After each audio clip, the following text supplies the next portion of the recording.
and an influencer and is the star director in Vestige.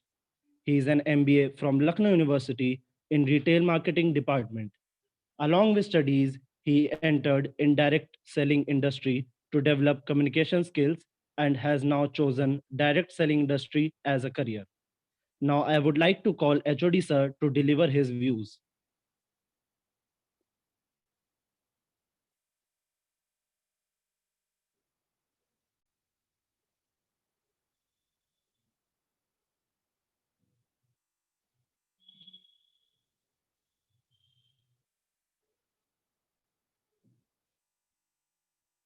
Sir, am I audible?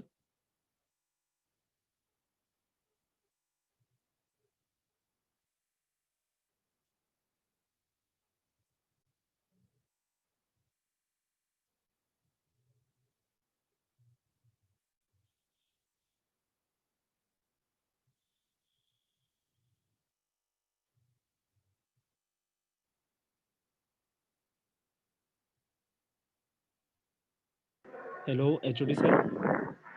Yes, Samar. Now voice is clear. Yes, So, sir. okay. Thank you, and thank you for invitation.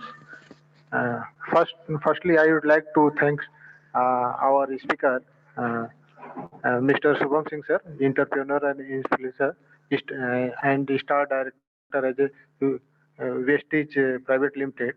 And he is a good speaker and also a motivator. So their speech on the above topic, as mentioned by you, as entrepreneurship and innovation as a career opportunity. So that is a good topic and very beautiful for us and also for our student as well as faculty to do the various jobs and career opportunity in various directions. And now I also welcome to our director sir to present here, and that is a very and a busy administrative life, and this time he is present here, so that is a very good for us and also for the our participants.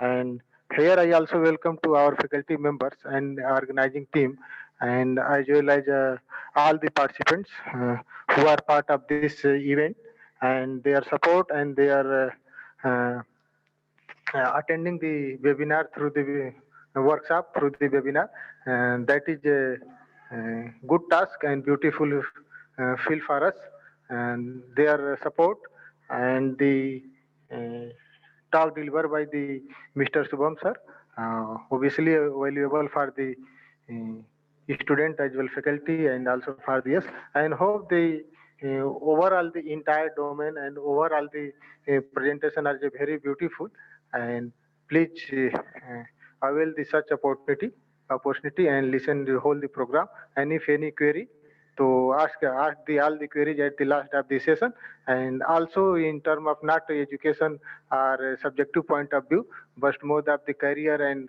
how to convert the engineering session into the as an entrepreneur or startup or various dimension of the government like research innovation president. So such type of career opportunity as a for the mechanical engineer, not only mechanical engineer but various dimensions of engineering also for the career opportunity. So hope ki whole the presentation are very good and nice. So thank to for the coming here, and now the mic is over to the director sir to please give some motivational talk and for in term of career opportunity for the student and participant for this. So now over to the director sir. So please director sir.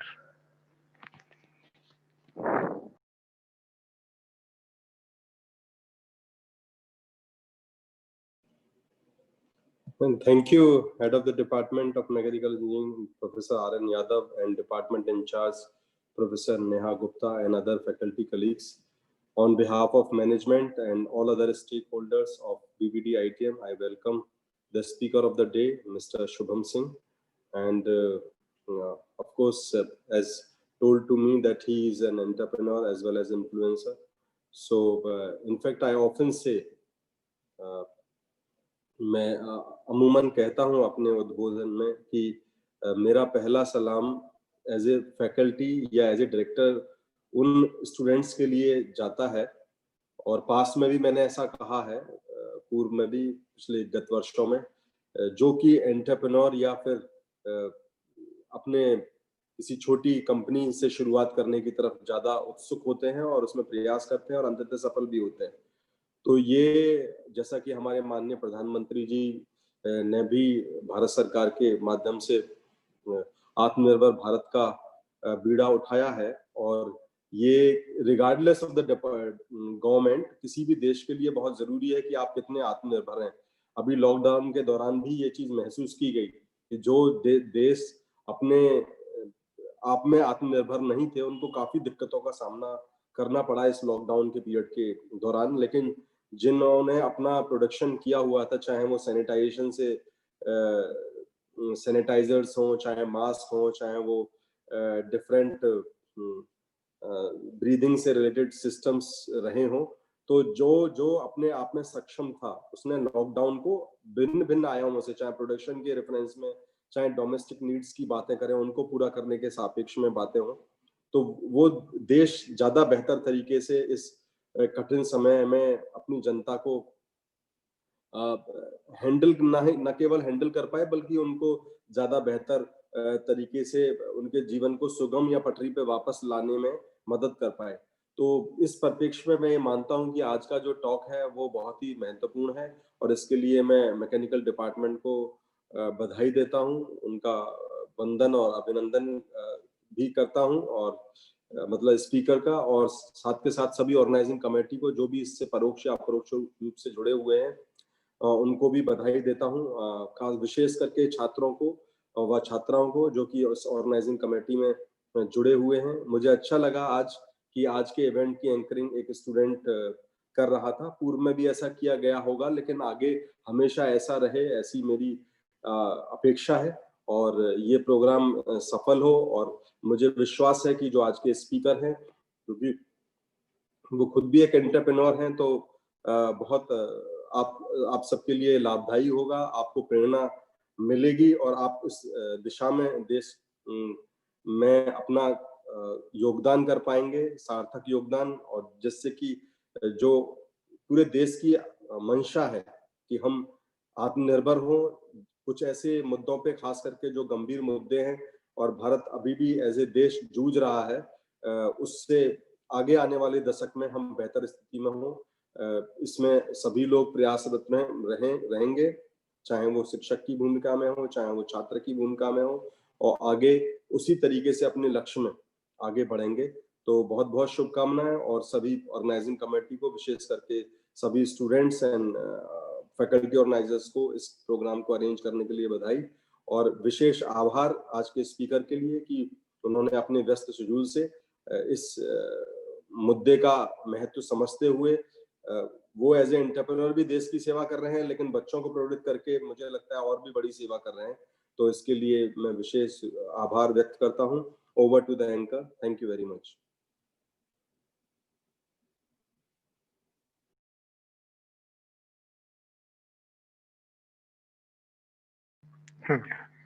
Samarth Bansal, please invite the speaker. Thank you, sir. Now I would like to call Shubham sir to take over.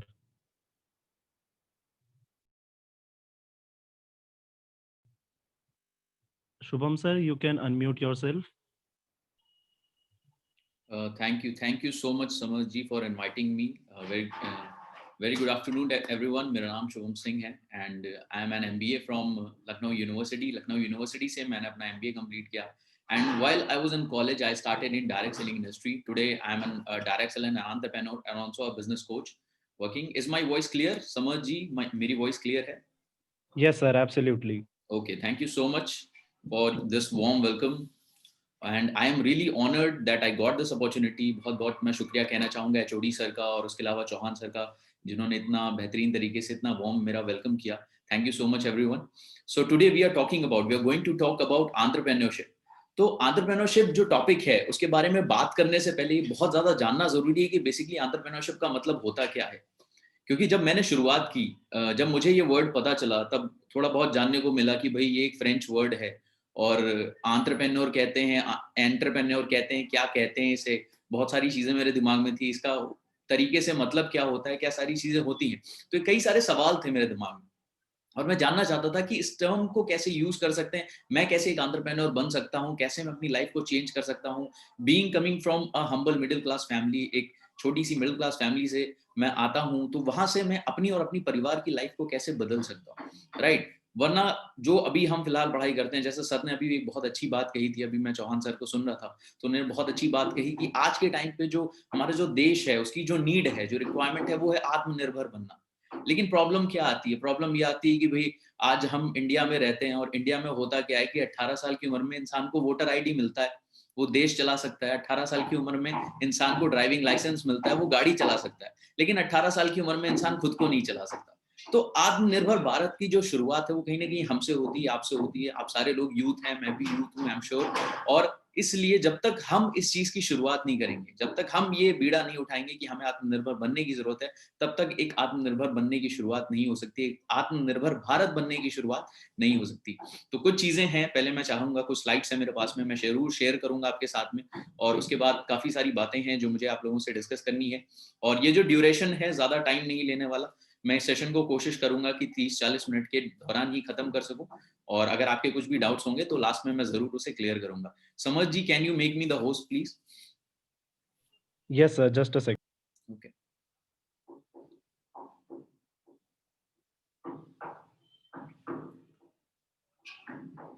okay, thank you so much.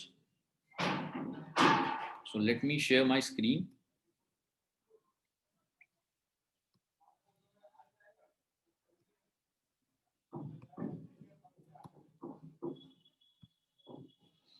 Okay, so I hope my screen is visible to you all. जैसा कि हमारा जो topic है entrepreneurship and innovation as a career opportunity, तो basically entrepreneurship के बारे में अगर मैं बात करूं, जो कि मैंने बोला कि एंटरप्रेन्योरशिप क्या है, पहले ये समझना बहुत ज्यादा जरूरी है। Person who undertakes the risk of starting a new business, right. तो सबसे बड़ी चीज जो इस एंटरप्रेन्योरशिप में जरूरी है वो है रिस्क टेकिंग कैपेबिलिटी। अक्सर हम डरते हैं कि भाई रिस्क कहाँ से लें, क्या करें क्या नहीं करें, हम हमेशा सेफर साइड में जाते हैं। लेकिन वही बात है कि जब तक कोई भी इंसान रिस्क नहीं लेता, कहा जाता है कि रिस्क ना लेना लाइफ का सबसे बड़ा रिस्क होता है। और अभी हाल ही में एक वेब सीरीज जो है स्कैम, आप लोगों ने आई होप देखी होगी, बहुत फेमस हुआ, जिसमें एक डायलॉग है कि रिस्क है तो इश्क है। तो माय फ्रेंड्स, रिस्क जो है वो बहुत ज्यादा जरूरी है अगर आप एक एंटरप्रेन्योर बनना चाहते हैं, राइट। नेक्स्ट व्हाट, ये एक क्वाड्रेंट है, एक कैश फ्लो क्वाड्रेंट है, जो कि मैं आपको थोड़ा सा बताने वाला हूँ, समझाने वाला हूँ उसके बारे में। 4 ways to produce income. Income कमाने के 4 तरीके होते हैं, राइट, जिसमें से कुछ हमें पता है, कुछ हमें नहीं पता, लेकिन मैं जरूर एक्सप्लेन करूंगा। Number 1 is employ. एम्प्लॉय क्या होता है? एम्प्लॉय वो लोग होते हैं जो हैव अ जॉब, राइट, जिसमें कोई लिवरेज नहीं, 5% वेल्थ जो है वो कहीं ना कहीं उनके पास आती है। यानी हम जो भी काम करते हैं उसका कहीं ना कहीं 5 से 10% ही हमारे पास आता है। यानी अगर हमने इनपुट दिया है 1 लाख रुपए, 2 लाख रुपए का इनपुट हम देते हैं, तब कहीं जाके शायद हमारी सैलरी 10,000 20,000 के अराउंड होती है, जो कि एक एम्प्लॉय होता है। दूसरे होते हैं सेल्फ एम्प्लॉय। सेल्फ एम्प्लॉय क्या है? When you own a job. Own a job का मतलब क्या होता है कि हम अपने लिए काम करते हैं। जैसे किसी की कोई शॉप है या कोई क्लिनिक हो गया, जब तक बैठेंगे आप पैसा आएगा, नहीं बैठेंगे तो पैसा नहीं आएगा। Next is what? Business owner. Business owner who owns a system, जिसके पास अपना खुद का एक बना बनाया सिस्टम है जो कि लिवरेज करता है, राइट। 95% जो उसकी वेल्थ है वो कहीं ना कहीं उसके थ्रू आती है। और उसके बाद आते हैं इन्वेस्टर। इन्वेस्टर वो लोग होते हैं जिनके पास बहुत सारा पैसा होता है, जो कहीं ना कहीं इन्वेस्ट करते हैं, जैसे कोई मॉल खोल दिया या कोई हॉस्पिटल खोल दिया, ऐसा जो है तरीके होते हैं। तो अब कहीं ना कहीं ये 4 कैटेगरीज हैं। अब इन 4 कैटेगरीज में अगर हम देखें, और अगर मेरा सवाल हो, कहीं ना कहीं हम जानते हैं हमारे घर की बात हो या हमारे पड़ोस की बात हो, मे बी हम इन इस वाली एम्प्लॉय या सेल्फ एम्प्लॉय कैटेगरी से आते होंगे, क्योंकि मैं खुद भी एक किसी की फैमिली से आता हूँ। लेकिन कहीं ना कहीं अगर हम देखें तो हम क्या चाहते हैं? हम चाहते हैं कि अल्टीमेटली हम सेकंड कैटेगरी में जा सके, बिजनेस ओनर बन सके, इन्वेस्टर बन सके, ऐसा कुछ कर सके, एक एंटरप्रेन्योर बन सके। लेकिन what is the problem? The problem is to start a traditional business. किसी भी तरह का कोई व्यवसाय अगर हम करते हैं तो उसके लिए कुछ प्रॉब्लम्स हैं। सबसे पहली चीज क्या है? सबसे पहली चीज है इन्वेस्टमेंट चाहिए। इन्वेस्टमेंट होना चाहिए अच्छा खासा, तब कहीं जाके आप एक ट्रेडिशनल बिजनेस शुरू कर सकते हैं। दूसरी चीज है knowledge. You need knowledge, right. आपके पास अगर इंफॉर्मेशन नहीं है, नॉलेज नहीं है, तो आप नहीं कर पाएंगे। तीसरा जो है वो है experience. You need a lot of experience, expertise in that particular trade. और चौथी चीज क्या है? एफर्ट्स। बहुत मेहनत लगती है बिल्ड करने में, लोगों को सालों लगते हैं, जिंदगियां लगते हैं, उसके बाद कहीं जाके वो अपना एक बिजनेस बिल्ड कर पाते हैं। और एक बहुत महत्वपूर्ण जो चीज है वो है रिस्क। यानी कि जितना बड़ा पैसा होगा उतना बड़ा रिस्क जो है वो इन्वॉल्व होता है। और उसकी के साथ साथ होता है कंपटीशन। आप जो भी बिजनेस शुरू करेंगे, ऐसे बहुत सारे लोग होंगे जो कि उस फील्ड में, उस बिजनेस में ऑलरेडी बहुत सालों से होंगे और वो बहुत ज्यादा वहां पे कामयाब होंगे, उनकी ऑलरेडी मार्केट जो है वो बनी होगी। तो ये सारी चीजें जो है इसमें इन्वॉल्व होती हैं। अब करें क्या? मेरे दिमाग में सवाल ये था कि अब मैं करूं तो क्या करूं भाई, इतनी सारी चीजें हैं तो, लेकिन मैं कैसे खुद को कर सकता हूं डेवलप, कैसे मैं खुद एक एंटरप्रेन्योर या एक बिजनेस को स्टार्टअप कर सकता हूं? तो जो जवाब है वो जवाब आता है डायरेक्ट सेलिंग इंडस्ट्री। जी हाँ, डायरेक्ट सेलिंग इंडस्ट्री जो है वो दुनिया की बहुत ही जानी मानी इंडस्ट्री है और 107+ मिलियन से ज्यादा एंटरप्रेन्योर्स हैं जो कि यहाँ से इनकम अर्न कर रहे हैं डायरेक्ट सेलिंग इंडस्ट्री, जो वो खुद को डेवलप कर रहे हैं और एक अच्छी बेहतर इनकम को अर्न कर रहे हैं। 2017 का ये आंकड़ा है, आज यकीनन ये आंकड़ा बहुत ज्यादा बढ़ चुका है, बहुत ज्यादा जो है वही आंकड़े की जो है वो ग्रोथ हो चुकी है, राइट। नेक्स्ट अगर मैं बात करूं डायरेक्ट सेलिंग, अगर हम यहाँ पे देखें तो क्या होता है direct selling. Global industry sales की बात करें 2018 में तकरीबन 192.9 बिलियन का जो है वो यूएस डॉलर का टर्नओवर जो है वो डायरेक्ट सेलिंग इंडस्ट्री ने दिया। अब ये कितना पैसा होता है, बहुत लोगों को शायद ये भी ना पता हो कि ये कितना पैसा होता है। अगर मैं आपको बताऊं तो ये एक्चुअल में इतना पैसा होता है जितने में, मतलब अगर आप हॉलीवुड और बॉलीवुड की टोटल कमाई मिला दें, यानी उनकी टोटल इनकम जितना भी होता है साल का, अगर वो मिला देते हैं तो भी वो इसका आधा भी टच नहीं करता। यानी इतना ज्यादा ये जो पैसा है इस इंडस्ट्री के थ्रू लोगों की ग्रोथ हुई है। 118 million individuals as an independent business representatives जो है, जो कि यहाँ पे लोगों ने इंट्रोड्यूस किए हैं। Wellness is the highest selling, आज के टाइम पे वेलनेस इंडस्ट्री जो है वो बहुत तेजी से ग्रो कर रही है और खासकर डायरेक्ट सेलिंग में वेलनेस इंडस्ट्री का एक बहुत बड़ा योगदान है। 33% से ज्यादा जो है वेलनेस इंडस्ट्री जो है यहाँ पे कॉन्ट्रीब्यूट करती है। अब डायरेक्ट सेलिंग समझें इसको, क्या है डायरेक्ट सेलिंग, समझना बहुत ज्यादा जरूरी है। The sale of a consumer product और service person to a person away from a fixed retail location, यानी कहीं ना कहीं एक नॉर्मल जो है, जो ट्रेडिशनल सेलिंग होती है। पहले समझना पड़ेगा कि ट्रेडिशनल सेलिंग क्या होती है। ट्रेडिशनल सेलिंग बेसिकली क्या होता है, वो जो कि हम एक पर्टिकुलर सिस्टम, एक डिस्ट्रीब्यूशन चैनल के थ्रू होते हुए जाता है, उसे ट्रेडिशनल सेलिंग कहते हैं। लेकिन डायरेक्ट सेलिंग क्या होता है, डायरेक्ट सेलिंग में किसी तरह का कोई डिस्ट्रीब्यूशन चैनल इन्वॉल्व नहीं होता, हम डायरेक्टली जो है वो कंज्यूमर्स तक पहुंचते हैं। That is called direct selling. Advantage क्या है, person to person ability to demonstrate and educate, harness word of mouth advertising, right. 92% consumers, यानी ऑब्वियस ही बात है 92% से ज्यादा लोग ऐसे हैं जो कि हमेशा प्रेफर करते हैं माउथ एडवर्टाइजिंग। यानी आप कुछ भी, अगर कोई भी चीज हम लेना पसंद करते हैं तो सबसे पहले हम देखना चाहते हैं, हम पूछते हैं, दोस्त से पूछते हैं या किसी रिश्तेदार से पूछते हैं या किसी से हम पूछते हैं कि भाई मैं ये लेने जा रहा हूँ, मैं एक बाइक लेने जा रहा हूँ, अगर मुझे कौन सी लेनी चाहिए, बुलेट ले लूँ या ड्यूक ले लूँ, कौन सी वाली ले लूँ, कौन सा अच्छा है, फोन कौन सा अच्छा है, वन प्लस ले लूँ या रेडमी ले लूँ या आईफोन ले लूँ, कौन सा फोन ज्यादा अच्छा है। तो हम अक्सर क्या करते हैं, हम हमेशा माउथ एडवर्टीजमेंट पे ज्यादा फोकस करते हैं। तो डायरेक्ट सेलिंग इंडस्ट्री जो है वो इसी पे फोकस्ड है, इसी पे बेस्ड है, राइट।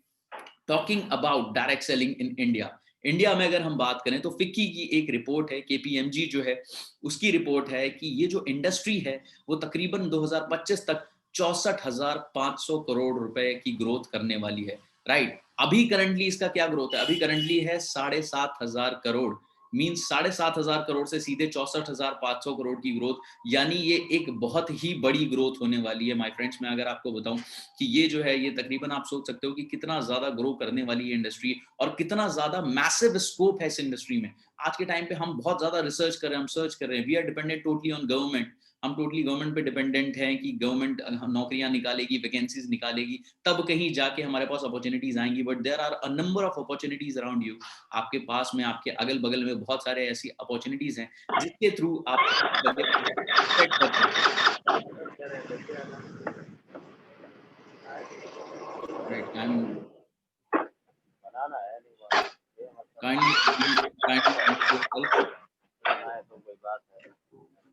चलिए मैं कर देता हूँ शायद। Okay, thank you so much. Right, so coming back, well I was talking about direct selling market, जो कि एक बहुत बड़ी मार्केट है। Booming direct selling industry to grow, अभी ये न्यूज़पेपर आर्टिकल है जिसमें लिखा हुआ है कि 64,500 करोड़ की इंडस्ट्री जो है वो बनने वाली है। एम्प्लॉयमेंट इन लॉकडाउन, अभी आप सब लोगों को पता है कि कितनी ज्यादा परेशानियों से हम गुजर के आए हैं, कितनी ज्यादा चीजें जो है हमने सफर की हैं, फेस की हैं। बहुत सारे लोग इस पेंडेमिक के टाइम में, कितने सारे लोगों ने अपनी जॉब्स खो दी हैं, कितने सारे लोग ऐसे हैं जिनकी जो सैलरीज हैं वो आधी से ज्यादा होगी। आप देख सकते हैं कि जो एम्प्लॉयमेंट रेट है वो बहुत ही तेजी से जुलाई में आप देख सकते हैं कितनी तेजी से गिर चुका है।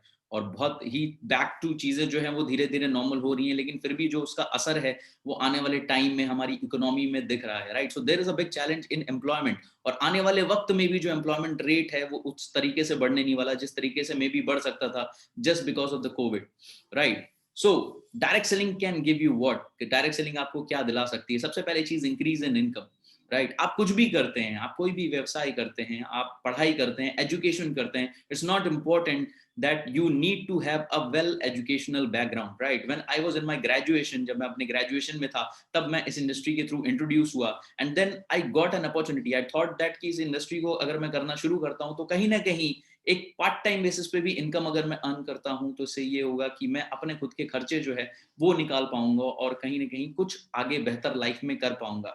Next is what? Cost effectiveness.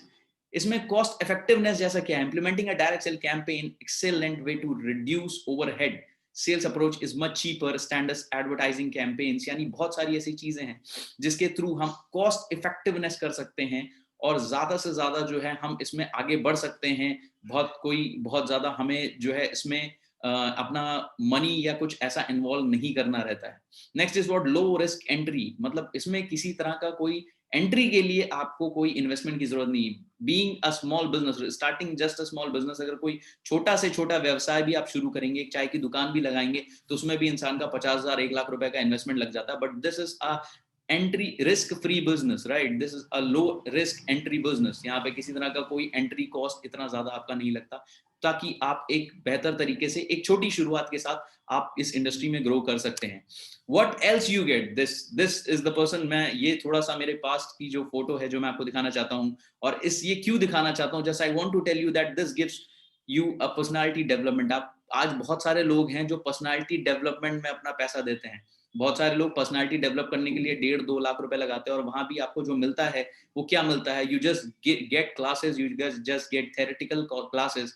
लेकिन यहाँ पे क्या होता है? यहाँ पे ऊपर से लेकर नीचे तक आपको एक अवसर मिलता है कि आप अपनी पर्सनैलिटी को डेवलप कर सकें, आप कहीं ना कहीं खुद को डेवलप कर सकें, right? So this is the power what direct selling gives you. And another thing what it's all about 90% of employment opportunities require vocational skills. Only 20% of graduates get employed.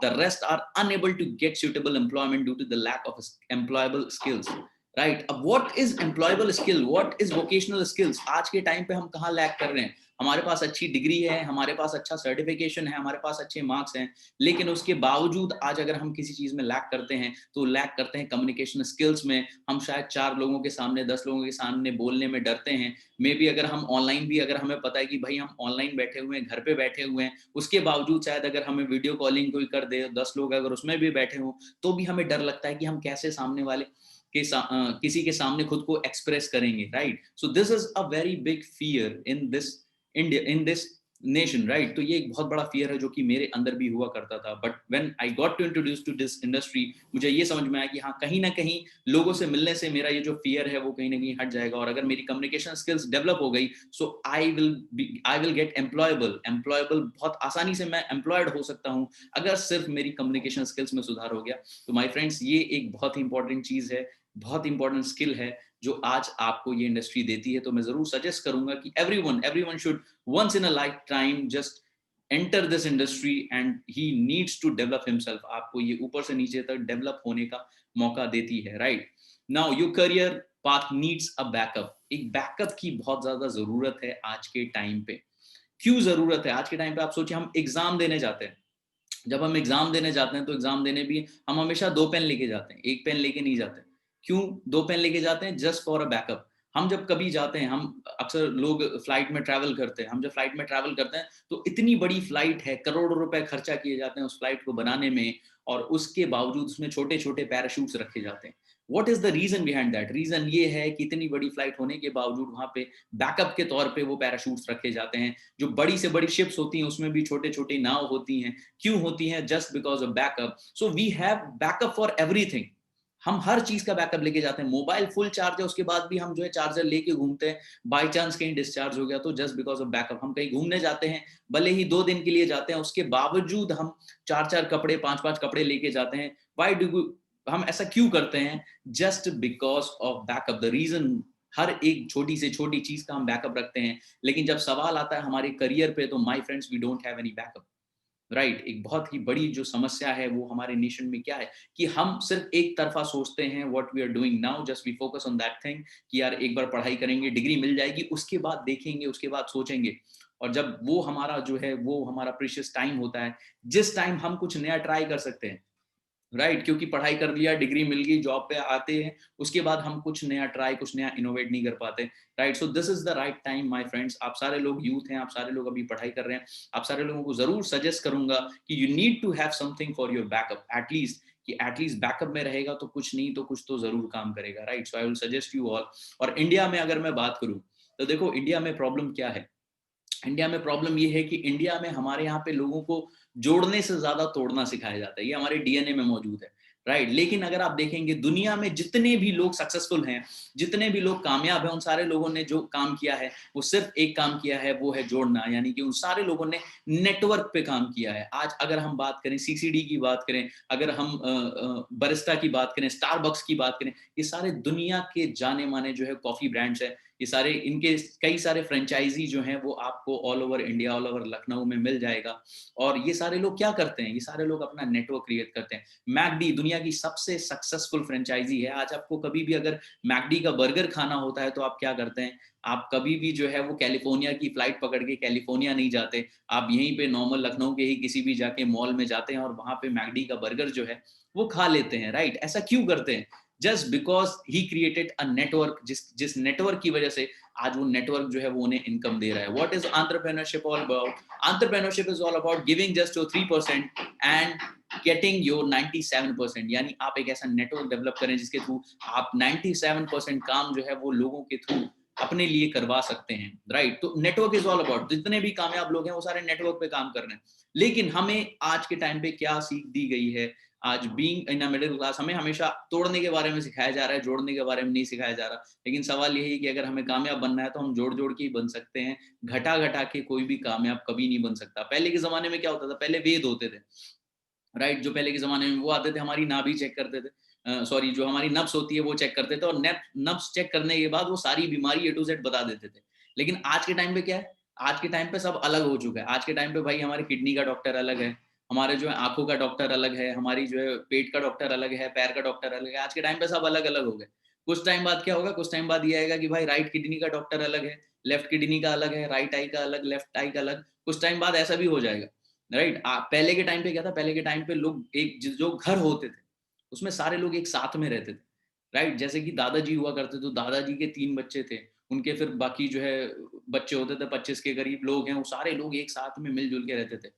आज के टाइम पे क्या है, आज के time पे सबके घर अलग अलग है, और अलग अलग होने के बावजूद ये भी बड़ा मुश्किल सा टास्क है कि जो मियाँ बीवी हैं वो भी साथ में अगर रह रहे हैं, वो भी बहुत बड़ी चीज है, राइट। तो आज के टाइम पे क्या हो रहा है, वी आर गेटिंग ब्रेक, हर इंसान जो है वो तोड़ना सिखा रहा है, राइट। लेकिन ये इंडस्ट्री जोड़ने के बारे में बात करती है। और हम अगर बात करें इंडिया की, ये तो हमारे डीएनए में है, राइट। तोड़ना हमारे डीएनए में क्यों है? क्योंकि अगर हम इंडिया की बात करें तो इंडिया में 1000 साल पहले, मतलब सॉरी कुछ साल पहले हमारा देश जो था वो गुलाम हुआ करता था, और तकरीबन जो है 1000 साल हमारा देश गुलाम रहा।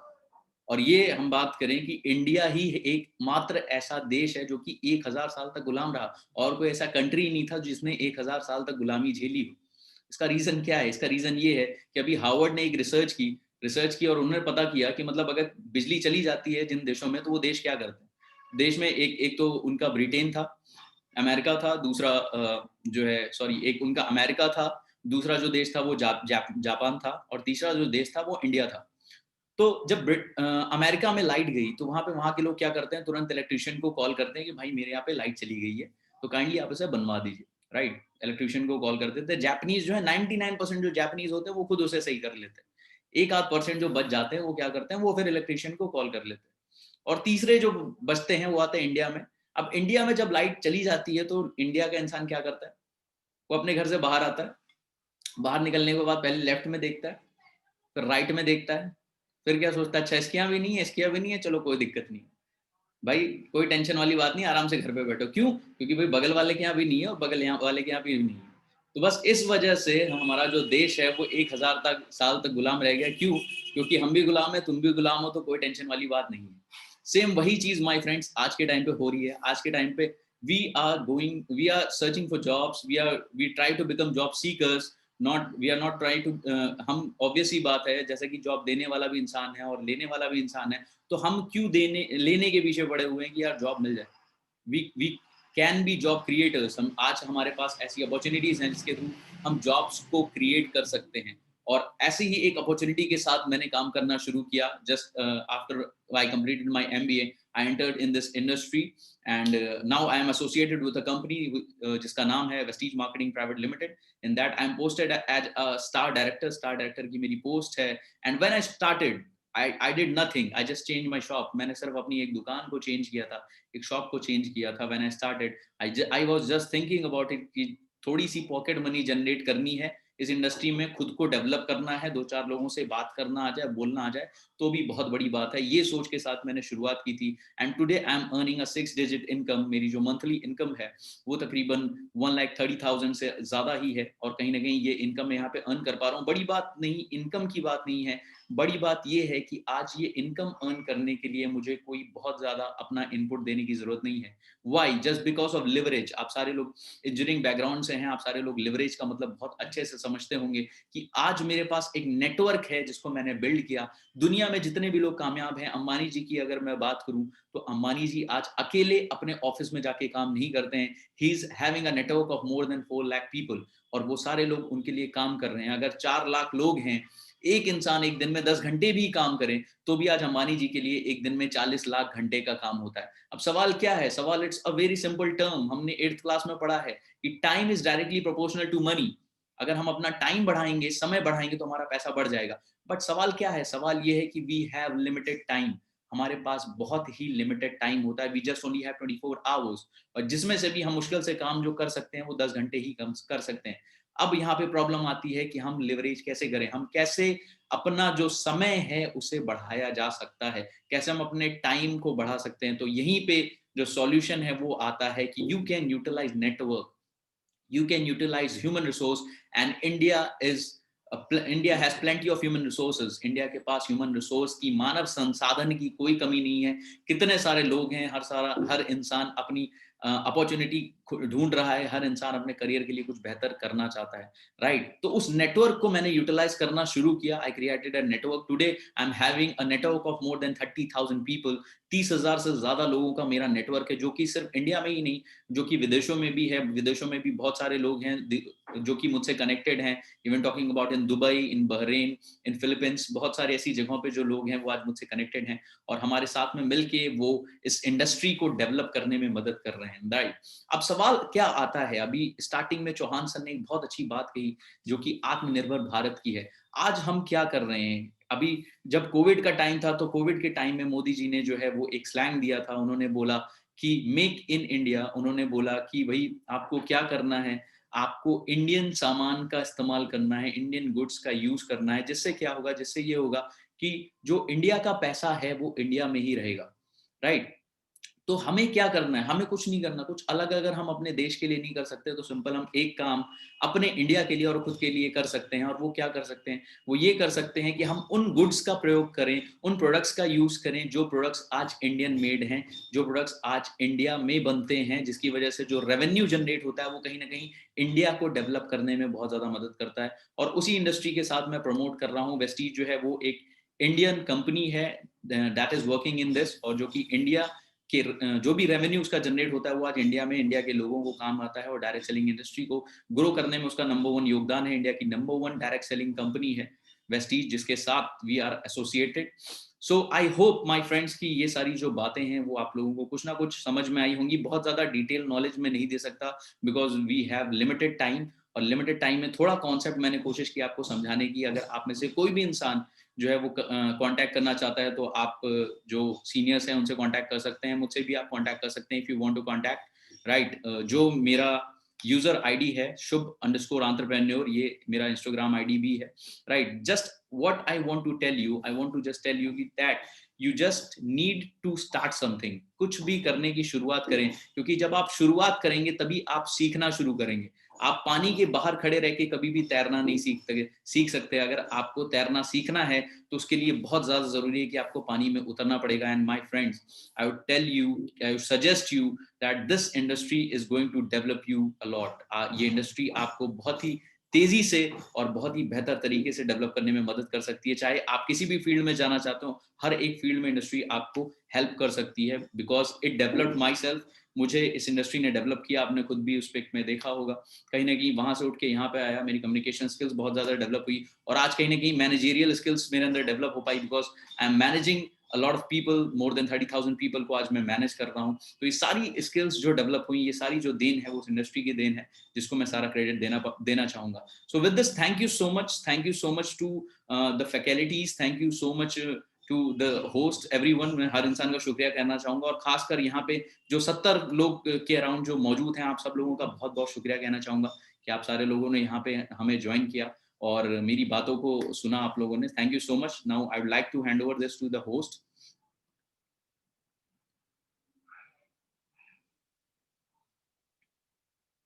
Okay, Samad ji, I am making you the host, right?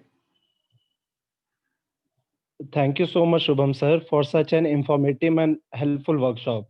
If anyone has any queries regarding the session, please go ahead.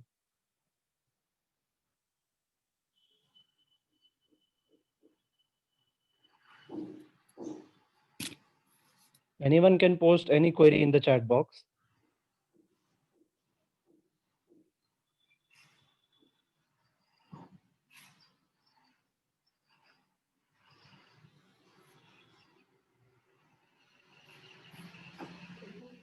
हाँ शुभम सर, एक क्वेरी है बच्चे का जी। तो मेरे साइड से रेज की जा रही है कि मोस्टली जो इंजीनियरिंग बैकग्राउंड के स्टूडेंट होते हैं वो फोकस करते हैं प्लेसमेंट के थ्रू, या जैसे इंजीनियरिंग के बैकग्राउंड के मोस्टली कि कोई गवर्नमेंट जॉब मिल जाए या कोर कंपनी मिल जाए या कुछ इस तरह के जॉब मिल जाए।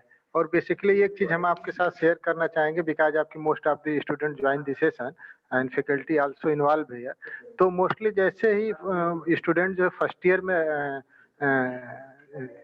एडमिशन लेता है तो not only for the student, guardian का भी फोकस होता है कि बच्चे को जो है एटलीस्ट 4th ईयर पास करते करते एटलीस्ट जो कुछ न कुछ उसके हाथ में जो मनी आ जाए। तो बिकॉज आपकी मनी है उसको कोई मतलब कहीं के कॉलेज के थ्रू या किसी थ्रू एज ए प्लेसमेंट हो जाए। तो बेसिकली हम आपसे ये जानना चाहेंगे कि बच्चों के रेफरेंस में कि एक ग्रेजुएट करता हुआ इंजीनियरिंग बच्चा, ये जो उसके सेट माइंड है, कन्वेंशनल ट्रिक जो माइंड में बैठ गया है एज ए गार्जियन के भी और बच्चे के भी, कि चौथे साल आते आते मेरे दिमाग में कुछ न कुछ आ जाए। तो यहाँ पे थोड़ा सा अपना कुछ आप मोटिवेशनल या कुछ क्लू दें कि बच्चा जॉब के साथ साथ ये इंटरप्रेन्योर के लिए या कुछ आत्मनिर्भर के लिए वो किस रूप में मोटिवेट हो, not only for mechanical engineering. कोई भी ग्रेजुएशन किया हुआ बच्चा है, खास करके इंजीनियरिंग बैकग्राउंड के, जो बेसिकली स्पेशली फोकस करते हैं प्लेसमेंट पे या कोई किसी तरह का भी जॉब मिल जाए, तो उस चीज को थोड़ा सा अगर आप ब्रीफ करते हैं तो बेटर होगा आई थिंक। तो सर शुभम सर। बिल्कुल, thank you so much sir. बहुत ही बढ़िया सवाल जो है वो सर ने पूछा। और आज के टाइम पे हमारा जो माइंडसेट है, देखिए कहीं ना कहीं अगर हम देखें, आज अगर हम इंडिया की बात करें तो हम जो भी आज जो कपड़े पहनते हैं, पहले इंडिया में जो शुरुआत हुई, पहले के टाइम पे जब हमारा देश आजाद हुआ, लोग धोती कुर्ते में घूमते थे। मुझे याद है मेरे जो फादर थे वो एक बक्सा लेके जाते थे, पहले एक टीन का बक्सा होता था जो लोग स्कूल लेके जाते थे। कुछ लोग अगर जो है उस टाइम के होंगे तो उन्हें पता होगा कि वो टीन के बक्से होते थे जिसमें वो अपनी कॉपी किताबें लेके जाते थे। But time is changing. हमारे यूथ को, आप सब लोगों को ये समझने की जरूरत है कि आज समय बदल रहा है। आज हम धोती कुर्ता नहीं पहनते, आज हम जीन्स पहनते हैं, आज हम बढ़िया सी शर्ट पहनते हैं, आज हम वेस्टर्न कल्चर को फॉलो कर रहे हैं। लेकिन वेस्टर्न कल्चर के कपड़ों को तो हमने फॉलो कर लिया, लेकिन उनका जो सिस्टम है, राइट, उनका जो एजुकेशन सिस्टम है, आज हम उसे फॉलो नहीं कर रहे। अगर हम फॉरेन की बात करें, 14 साल की उम्र में फॉरेन में जो बच्चा होता है उसे घर से बाहर निकाल दिया जाता है और उसे ये बोल दिया जाता है कि अब तू कुछ भी कर भाई, कैसे भी कर, लेकिन तुम्हें अपना खर्चा जो है वो खुद चलाना है, अपना जो भी एक्सपेंसेस हैं वो तुम्हें खुद बियर करना है। लेकिन इंडिया में क्या होता है, इंडिया में प्रॉब्लम ये होता है कि 20, 22, 24 साल की उम्र तक हम क्या होता है, हम अपने पेरेंट्स के बहुत ज्यादा लाडले होते हैं। पेरेंट्स हमें एकदम बचा के रखते हैं, संभाल के रखते हैं। अब मुझे भी याद है कि मैं शायद 21 साल की उम्र का हो गया था या 22 का हो गया था, तब शायद मैं बैंक गया था। उससे पहले मैंने कभी बैंक भी नहीं देखा था कि बैंक में जाना होता है, पासबुक होता है, कुछ भी होता है, राइट। तो ऐसा हमारे जो फैमिली में या आज का जो हमारा जो माहौल है वहां पे लोग करते हैं। लेकिन जैसे ही आप 24 साल के होते हैं, जैसे आपके पास डिग्री आती है, आपके हाथ में डिग्री आती है, उसके बाद घर वाले क्या बोलते हैं, फिर तुरंत घर वालों का सवाल आ जाता है कि भाई इतना पैसा खर्चा किया पढ़ाई पे, इतनी सारी चीजें जो है तुम्हें कराई, एजुकेशन कराया, अब क्या है, जॉब कहाँ है तुम्हारे पास, राइट। तो सवाल क्या है कि अभी जो अपॉर्चुनिटीज आज के टाइम, एक टाइम था जब आई होप मेरे दादाजी के टाइम, उस टाइम जो है गवर्नमेंट जॉब्स की इतनी नीड ही नहीं थी।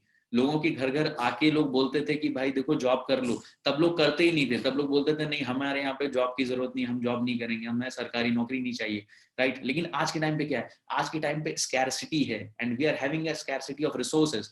अगर हम बात करें, आप सोचिए 2 तालाब हैं, एक में अगर 100 मछलियां हैं, पकड़ने वाले 5 हैं, राइट, और एक तालाब में अगर मान लेते हैं कि मात्र जो है 5 मछलियां हैं और पकड़ने वाले 100 लोग हैं, तो क्या होगा, तो क्या यही प्रॉब्लम कहीं ना कहीं हो रही है कि आज हम जॉब्स के सेक्टर पे भाग रहे हैं, आज हम गवर्नमेंट जॉब्स के लिए भाग रहे हैं जहां पे स्कैरसिटी है, वहां पे जो है मछलियां तो मुश्किल से 5 है, लेकिन पकड़ने वाले 95-100 लोग वहां पे खड़े हैं, तो किसी 5 ही को मिलने वाली है, चाहे आप कितने भी टैलेंटेड हो, चाहे आप कितने भी ज्यादा एजुकेटेड हो। If a room is having just a capacity of 5 people, तो उसमें सिर्फ 5 लोग ही आएंगे, आप उसमें 100 लोगों को नहीं एडजस्ट कर सकते।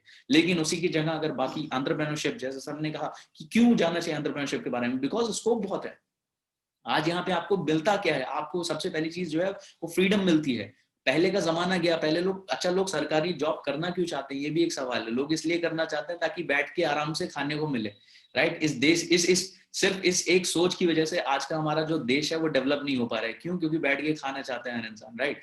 लेकिन अब धीरे धीरे टाइम चेंज हो रहा है, चीजें प्राइवेटाइज हो रही है, और आने वाले वक्त में माय फ्रेंड्स मैं आपको बता रहा हूँ हर एक चीज प्राइवेटाइजेशन आ जाएगा, राइट। तो कहीं ना कहीं खुद को तो डेवलप करना ही पड़ेगा। मान लेते हैं आप गवर्नमेंट जॉब के लिए भी जाते हैं तो भी खुद को तो डेवलप करना ही पड़ेगा ना, कम्युनिकेशन स्किल्स पे काम करना ही पड़ेगा। और ये जो सेक्टर है, ये जो इंडस्ट्रीज हैं, एंटरप्रेन्योरशिप है, ये सारे आपको मौका देता है खुद को डेवलप करने का, कि आप डेवलप कर सकें। क्योंकि क्या है, आप इंटरव्यू में बैठने वाले हैं, कल को आप इंटरव्यू में बैठेंगे, इंटरव्यूअर का एक बेसिक सवाल होगा कि भाई जो डिग्री तुम्हारे पास है वो तो बाहर बैठे बाकी 60 लोगों के पास भी है, तुम में ऐसा एक्स्ट्रा क्या है कि मैं तुम्हें जॉब दूं। उस टाइम सोचने वाली बात है कि आप क्या जवाब देंगे। आप बोलेंगे मेरे पास जो है स्किल है, मेरे पास टैलेंट है, वो बोलेगा कैसे, दिखाओ, right. So you will be having just 5 to 10 minutes to prove yourself. उस टाइम आप खुद को कैसे प्रूव करेंगे, सवाल ये है, राइट। तो जब आप कुछ एक्स्ट्रा लेके जाएंगे, आपको भी पता है कि एक इंसान जिसके पास सिर्फ डिग्री है और एक इंसान जिसके पास डिग्री के साथ साथ ओवरऑल और भी नॉलेज है और भी एक्सपीरियंसेस हैं, तो जब वो उसके साथ में जाएगा तो आपको भी पता है कि जॉब के चांसेस किसके ज्यादा बनेंगे, right. So this is my answer. I would suggest everyone कि जरूर एंटरप्रेन्योरशिप को चूज करें और खुद को और अपनी फैमिली को डेवलप करने की कोशिश करें। Thank you so much. Yes summer.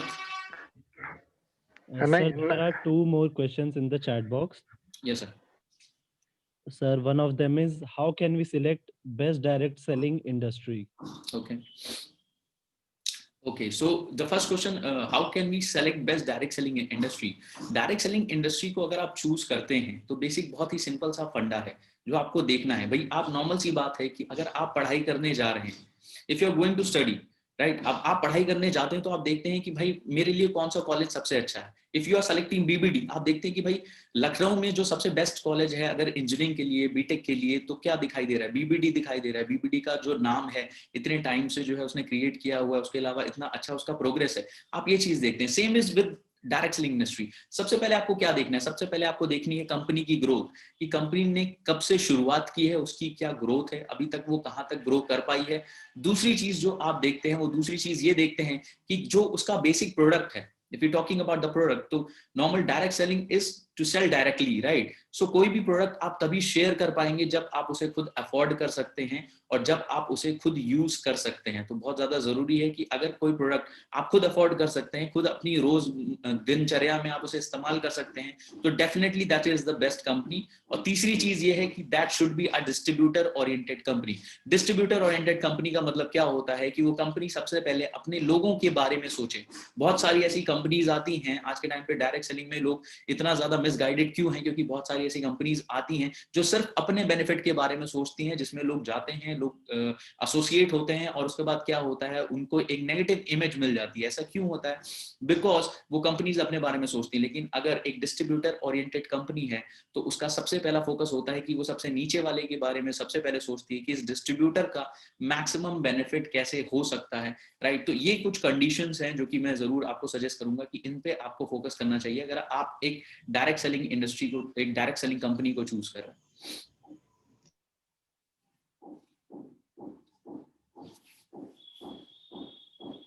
Sir, another question has been posted Okay. by Arjita Bhatnagar.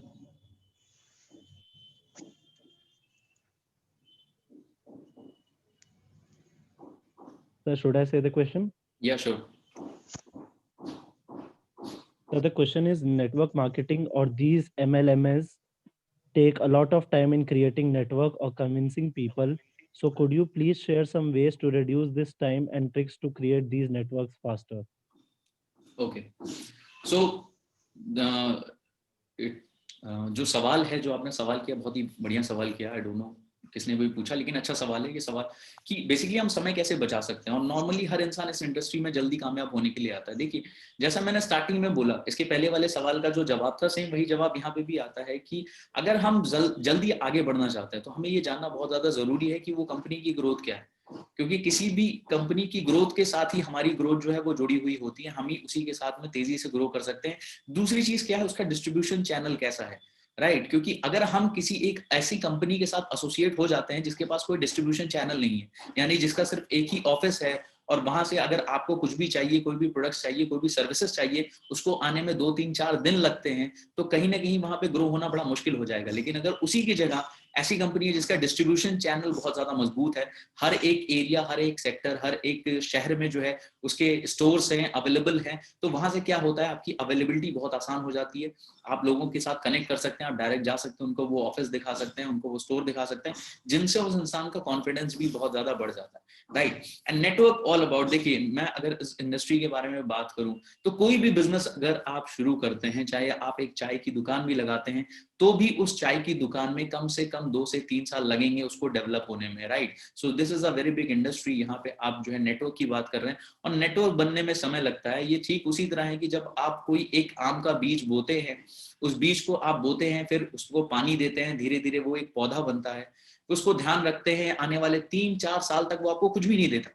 लेकिन आफ्टर 3 to 4 years, 3 से 4 साल बाद वो क्या करता है, वो आपको फल देना शुरू करता है. और वो तब तक आपको फल देता है जब तक कि आप जिंदा हैं. आप अगर चले जाएंगे तो भी आपके पूरे खानदान में जो भी लोग रहेंगे वो उस पेड़ से फल खाते रहेंगे, राइट. लेकिन स्टार्टिंग में क्या था, स्टार्टिंग के 3 साल आपको वहां से कुछ भी नहीं दिखाई देता. सो ऐसी ही कुछ ये इंडस्ट्री है. इस इंडस्ट्री में आपको समय लगता है नेटवर्क बिल्ड करने में, because here the money comes from the network, right. You are earning from network, so it takes time to build a network. और जो समय लगेगा वो नेटवर्क में लगेगा. मैकडी की जब शुरुआत हुई थी तो मैकडी के जो ओनर थे वो क्या था, वो जो ओनरशिप थी उन्होंने किसी और को बेच दी थी. आज हम जानते हैं, रे क्रूक को जानते हैं. रे क्रूक का जो है वो कॉन्सेप्ट ही नहीं था मैकडी का, मैकडॉनल्ड्स का कॉन्सेप्ट किसी और का था, लेकिन रे क्रूक ने उसके राइट्स जो है वो खरीद लिए थे. और उसके बाद क्या हुआ, उन्होंने सोचा कि क्यों ना इसका एक नेटवर्क क्रिएट किया जाए. और आज क्या है उसका, उन्होंने एक नेटवर्क क्रिएट किया. आज वो उस दुनिया में नहीं है, लेकिन फिर भी आज दुनिया के सबसे अमीर इंसानों में एक उनकी गिनती आती है और उनकी फैमिली के सारे लोग आज वो लाइफ जो है वो एंजॉय कर पा रहे हैं, right. So this is an industry and if you want to earn good amount of money then you need to keep patience for 2 to 3 years. इतना तो जरूरी है. इसके साथ सीखने को बहुत कुछ मिलेगा आपको. जी Samad, thank you so much. Thank you, sir. Sir, one last question. Sir, it is posted by Abdullah Naseem. The question is, how and what things to do to become an entrepreneur? Okay. So the first and foremost point that I said, the first thing is that you need to have a risk taking capacity. अगर आप risk लेने से डरते हैं तो देखो entrepreneurship में थोड़े मुश्किल हो जाते हैं, क्योंकि एंटरप्रेन्योरशिप का जो ग्राफ है वो बहुत सारे उतार चढ़ाव के साथ गुजरता है, right. Why most people go for job, क्योंकि job is a safer side. You know that I will be working and I will get my salary on time, right. 30 दिन काम करूंगा, उसके बाद सैलरी जो है वो मेरे अकाउंट में आ जाएगी. But why not entrepreneurship? Because you don't know whether you will be getting the money or not. अगर मैं शुरू करूंगा स्टार्टिंग में तो कुछ पैसे कमा पाऊंगा या नहीं कमा पाऊंगा. मे बी ऐसा भी हो सकता है कि आपके जेब से पैसे जा रहे हो, मे बी ऐसा भी हो सकता है आप बहुत ज्यादा जो है एफर्ट्स लगा रहे हो, ठीक है. Talking about any kind of business that started, talking about any kind of a person who is today entrepreneur. अगर हम बात करें ओयो रूम्स की बात करें, ठीक है, अगर हम उबर की बात करें, अगर हम फ्लिपकार्ट की बात करें, तो इन सारे जो बिजनेसेस लोगों ने जब शुरू किए तो स्टार्टिंग में वो बिजनेस एक ऐसी सिचुएशन पे पहुंच गए थे, राइट, जिसे हम कहते हैं कि उस टाइम पे उनका बहुत ज्यादा losses, they were facing a lot of losses, लेकिन फिर भी वो बने रहे. क्यों बने रहे? Just because they believed in their system, right. तो अगर आपको बिलीफ है खुद पे और आपको अगर बिलीफ है अपने सिस्टम पे, जो भी आप काम कर रहे हैं उस पर बिलीफ है, तो डेफिनेटली आप जो है आगे जा सकते हो. लेकिन just what you need to do, you just need to start, ठीक है, अल्टीमेटली तब तक कुछ नहीं होगा जब तक हम कुछ नहीं करेंगे। तो जस्ट स्टार्ट करें, इनिशिएट करें and good things will happen. Yes, Samad, to you. Thank you so much, sir. Now I would like to call HOD sir to give the vote of thanks. Samad, kindly Okay, stop thank you, sir. the screen. Okay, sir. Thank you समत।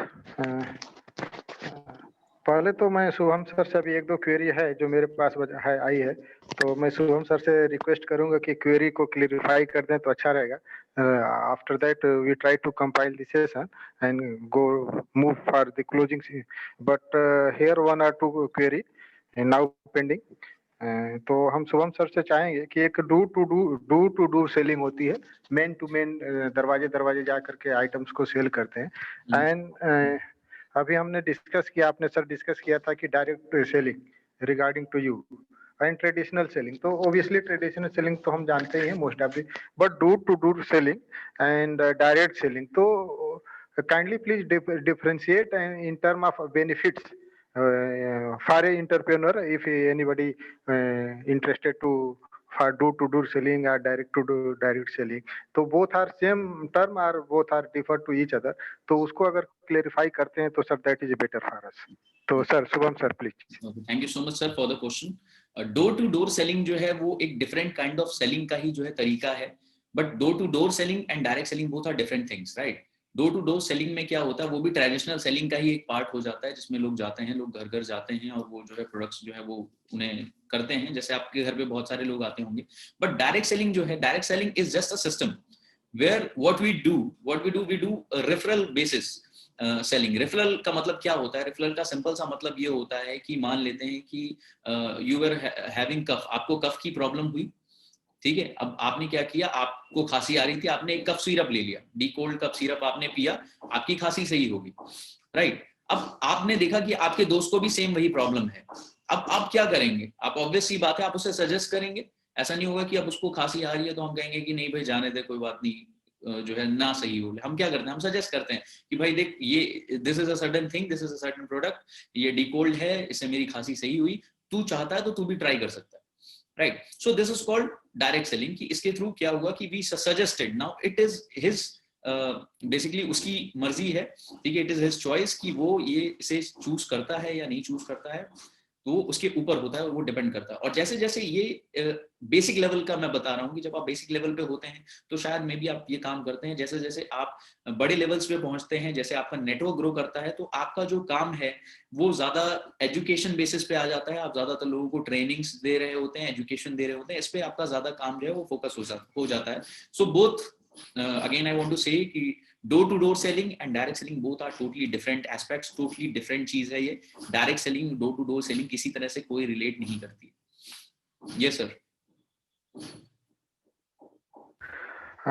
now next question, that is belong to MBA and BTech student, both are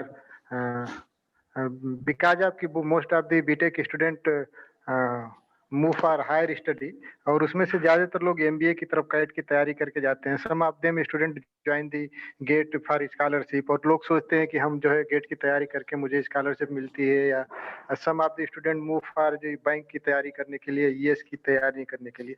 तो मेरा ऐसा सोचना है, और most of the guardian से भी जब बात होती है कि मतलब that is A loss of time, हम टाइम को भी एक्सपेंड करते हैं and also money in term of कि हम किसी कोचिंग को ज्वाइन करते हैं या बैठ करके प्रिपरेशन करते हैं। Most of the student first join the coaching, तो कोचिंग ज्वाइन करते हैं और higher money to be paid, वहाँ पे पैसा भी ज्यादा देते हैं।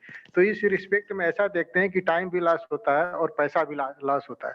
और फाइनली होता है क्या है कि किसी बच्चे को गेट के बाद एमटेक में एडमिशन मिलता है, या फिर वो कैट करके MBA में जाता है, हायर स्टडी में वो मूव करता है।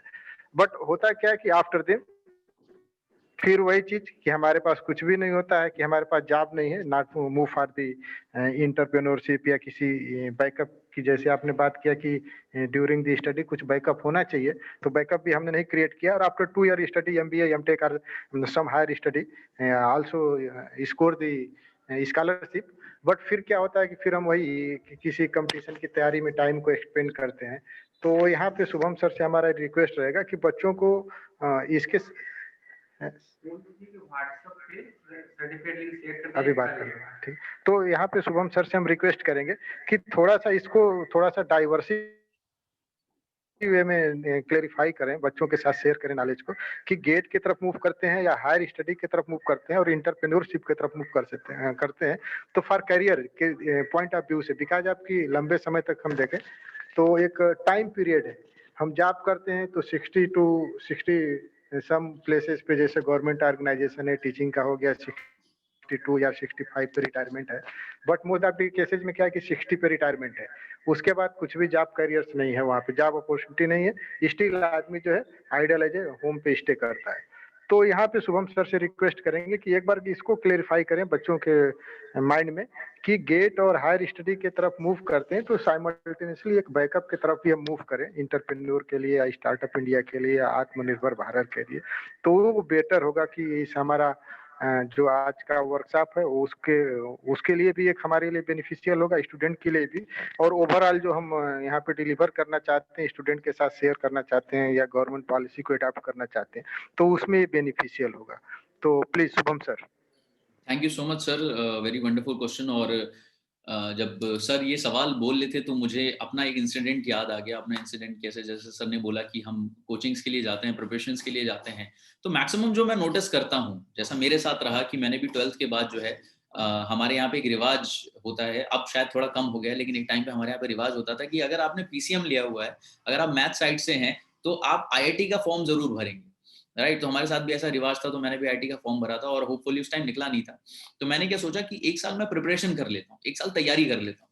और ये मैंने क्यों सोचा था, ये मैंने इसलिए सोचा कि मेरे कुछ फ्रेंड्स थे जो कि प्रिपरेशन के लिए जा रहे थे, उन्होंने बोला यार एक साल आईआईटी की तैयारी करेंगे, राइट। तो अब हमारे यहाँ पे क्या होता है कि हमारा एक सर्कल होता है, अब वो सर्कल में किसी ने चूज किया कि यार चलो तैयारी कर लेते, तो हम भी ये सोचते रहते हैं कि चलो हम भी कर लेते हैं, होगा होगा नहीं होगा कम से कम देख लिया जाएगा, राइट। और इस चक्कर में मैं गया वहां पे, मैंने आईआईटी की प्रिपरेशन की थी। लखनऊ में एक फेमस इंस्टीट्यूट है, रूबिक्स रोस्ट्रम नाम है उसका, वहां से मैंने आईआईटी की प्रिपरेशन की थी। और होपफुली मेरा आईआईटी में नहीं हुआ, ऑब्वियस ही बात है, मैंने जो है आईआईटी में सिलेक्शन नहीं हुआ था, राइट। तो वहां पे मुझे एक बात पता चली कि जो 90% जो यूथ होता है जो कि तैयारी के लिए जाता है, प्रिपरेशन के लिए जाता है, वो 90% यूथ जो है वो 10% लोगों को देख के आता है। उसका खुद का कोई इंटेंशन नहीं होता है कि भाई मेरे को सच में निकालना है, मेरा सच में इंटेंशन है, राइट। वो सिर्फ दूसरों को देख के जाता है। और दूसरों को देख के जाने के बाद क्या होता है कि अगर हम किसी और को देख के जा रहे हैं तो हम अपना 100% वहां पे नहीं देते। तो मैं आप लोगों को जरूर सजेस्ट करूंगा कि अगर आप किसी भी प्रिपरेशन के लिए भी अगर जा रहे हैं, right, if you are going for GATE, if you are going for CAT, तो ultimately you need to see your potential, what is your potential. It's not important हर इंसान जो है जरूरी नहीं कि वो आई एम सो सॉरी, हर इंसान जरूरी नहीं है कि वो कहीं पे जॉब में वेल प्लेस्ड ही हो। बहुत सारे अपॉर्चुनिटीज है, बहुत सारे लोग बहुत सारी जगह पे जो है वो अच्छा करते हैं, बेहतर कर पाते हैं, राइट। तो मैं आप लोगों को सजेस्ट करूंगा, मुझे जो चीज समझ में आई कि अगर हाँ शायद मैं उस टाइम वो टाइम नहीं वेस्ट करता तो मैं अपना 1 साल बचा सकता था, राइट। और हाँ, अगर आप ये काम करने भी जा रहे हैं तो माय फ्रेंड्स, देन मैं आपको बोलूंगा, बहुत सारे मेरे भी सीनियर्स हैं, बहुत सारे लोग हैं जो मेरे कांटेक्ट में हैं, कई सारे लोगों का हो भी जाता है। हर चीज के 2 पहलू होते हैं, हर सिक्के के 2 पहलू होते हैं। ऑब्वियसली बात है, कई सारे लोग कर भी देते हैं। क्यों? क्योंकि because they are going to give their 100%। If you are doing anything you need to give your 100%। तो अगर आप 100% उसमें देना चाहते हैं, आपको सच में लगता है कि यार मैं कर जाऊंगा, तो डेफिनेटली आपको वो करने की जरूरत है। लेकिन अगर आपको 0.1% भी डाउट है, then don't waste your time, you don't need to waste your time, you have a lot of more opportunities. क्योंकि आखिर में फिर हम घूम के उसी जगह पे पहुंचते हैं, जैसे कि कहा जाता है ना, rat race, right. We are all running in a rat race and if you win that race still you are a rat. अगर आप उस चूहे दौड़ को जीत भी जाते हो ना, तो भी हम रहते क्या, हम अल्टीमेटली रैट ही रहते हैं। आप जाएंगे गूगल पे सर्च करना, आप एक इंसिडेंट सर्च करना जहां पे एक प्लेस है जहां पे 1500 से ज्यादा भेड़ों ने सुसाइड कर लिया, राइट। गूगल पे जाएंगे, सर्च करेंगे, आपको मिल जाएगा 1500 से ज्यादा भेड़े सुसाइड कर लिया। अब ऐसा हुआ क्यों? ऐसा हुआ सिर्फ एक भेड़ की वजह से। एक भेड़ ने उस पहाड़ के ऊपर से जंप मार दी, और जब उस भेड़ ने पहाड़ के ऊपर से जंप मारी तो क्या वो मर गई। अब उसको देखा देखी, राइट, उसको देखते हुए बाकी की जो 1400 भेड़े थी, बाकी जितनी भी भेड़े थी, वो एक एक करके वहां से कूदना शुरू कर दी, ये बिना जाने कि वहां पे खाई है, हम जाएंगे तो मर जाएंगे। और उन 1500 में से मात्र 300 भेड़ें जो हैं वो जिंदा बची थी। वो भी क्यों बची थी? क्योंकि बाकी जो नीचे भेड़ें मर गई थी उनको एक कुशन बन गया था, क्योंकि उनके जो है वो वूल्स होते हैं उनके, जिसकी वजह से ऊपर कुशन बन गया, तो इसलिए वो 300 भेड़ें बच गई। बाकी की जितनी बची हुई 1200 भेड़ें थी वो मर गई। तो हमें क्या करना है? हमें इस भेड़ चाल में नहीं आना है, हमें चूज करना है, हमें सेलेक्ट करना है कि हमारे लिए बेस्ट क्या है। एंटरप्रेन्योरशिप की तरफ आप जा सकते हैं, जो कि आज खुद आप सोचिए ना कि अगर हमारा इंस्टीट्यूट, हमारी फैकल्टीज ये सारी चीजें आज इसे प्रमोट कर रही हैं, तो इसका मतलब सच में आने वाला जो हमारा इंडिया है उसे हम बहुत अच्छे से, बहुत तेजी से डेवलप कर सकते हैं आत्मनिर्भर भारत के तौर पे। सो thank you so much sir for this question. Thank you. अगर आपकी परमिशन हो तो एक क्वेश्चन मैं और ले लूँ। तो सर बेसिकली ये क्वेश्चन में लॉकडाउन के दौरान जो है मेरे सामने आया था, और during the discussion small shop, दुकानें जो छोटी सी रहती थी, तो वहाँ पे उसने कहा कि नौकरी वालों के लिए बेहतर है कि वो लोग जॉब कर रहे हैं और दुकानें सब बंद हो गई हैं। तो ऑब्वियसली 3 मंथ 3 मंथ का जो लॉकडाउन पीरियड था सबके लिए बहुत ही पैनिक था। बट वहाँ पे जो एक एज ए स्मॉल शॉपकीपर समझे या स्मॉल इंटरप्रेन्योर समझे कि उसके अगर दिमाग में ये सिचुएशन आ गई थी, बिकॉज आपकी उनके पास भी बैकअप नहीं था, और जो लोग प्राइवेट जॉब में थे उनके पास भी बैकअप नहीं था। बट उस समय लोग कंपेयर करने लगे थे कि अरे जो लोग जॉब में हैं उनके लिए अच्छा है, एटलीस्ट कुछ तो सैलरी मिल रही है, 50% 60% या जो भी फुल सैलरी मिल रही है। तो हम एक चीज आपके साइड से चाहेंगे कि बच्चे भी इसके साथ लगे हुए हैं, स्टूडेंट भी, फैकल्टी भी, तो कि इस चीज को हम इसको निगेटिव ना लेकर के पॉजिटिव वे में लें कि उस लॉकडाउन के पीरियड को हम लोगों ने कैसे असेस किया, कैसे उस एक जो क्राइसिस वाला पीरियड था उसको अपॉर्चुनिटी में कन्वर्ट किए। और उस दौरान हमारे यहाँ की एक फैकल्टी भी थी, उन्होंने इंटरप्रेन्योरशिप उनके माइंड में आया और उन्होंने जॉब छोड़ करके इंटरप्रेन्योरशिप की तरफ मूव किए। तो उस चीज को थोड़ा सा कि नहीं, किसी चीज को नेगेटिव शार्ट को नहीं लेकर के हम उसमें पॉजिटिव थिंग को फाइंड आउट करें और एक बेटर अपॉर्चुनिटी एक ढूंढने की कोशिश करें। तो ये जो क्वेश्चन था जो स्मॉल इंटरप्रेन्योर के दिमाग में आया था, तो उसको थोड़ा सा क्लेरिफाई कर देंगे तो that is a better I think. तो please Shubham sir. Okay, sure sir, definitely sir.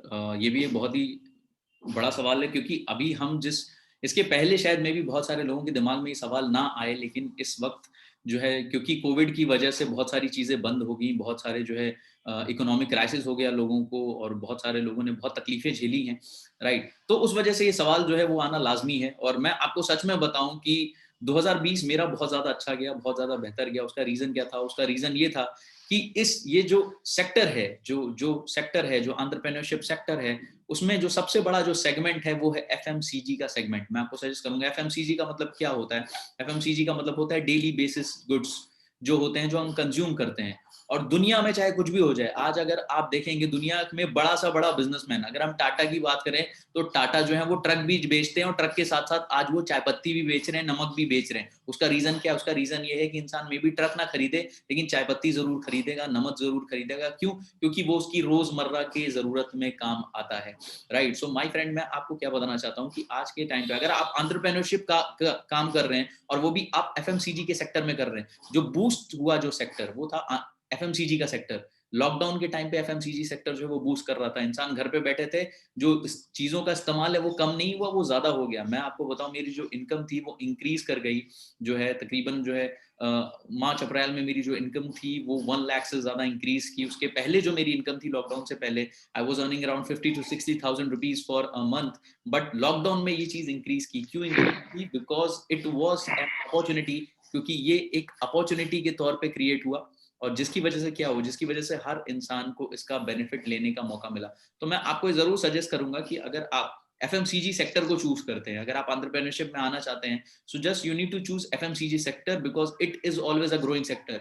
कुछ भी हो जाए दुनिया इधर की उधर हो जाए, लेकिन इंसान जो है वो कभी भी बेसिक चीजों का इस्तेमाल यूज करना बंद नहीं करेगा, एफएमसीजी सेक्टर्स का यूज करना बंद नहीं करेगा, राइट। और वो एक कहीं ना कहीं आपके लिए हेल्पफुल हो सकता है इस सेक्टर में आना, right, for entrepreneurs those who are choosing in entrepreneurship. Because मेरा लॉकडाउन में 2020 में जो है it was the highest income what I got from this industry, just because of lockdown. It was really an opportunity for me also. बहुत सारे लोगों के लिए भी जो एंटरप्रेन्योर्स हैं अलग अलग फील्ड में, उनके लिए भी ये एक अपॉर्चुनिटी बनी।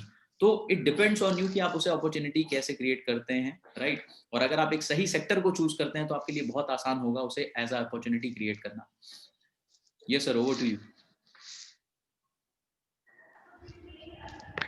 Okay, Sir, sir. there is an Thank you. announcement. For those who want their participation certificate, I have shared a link. I have shared a link of Google form. Please fill that Google form.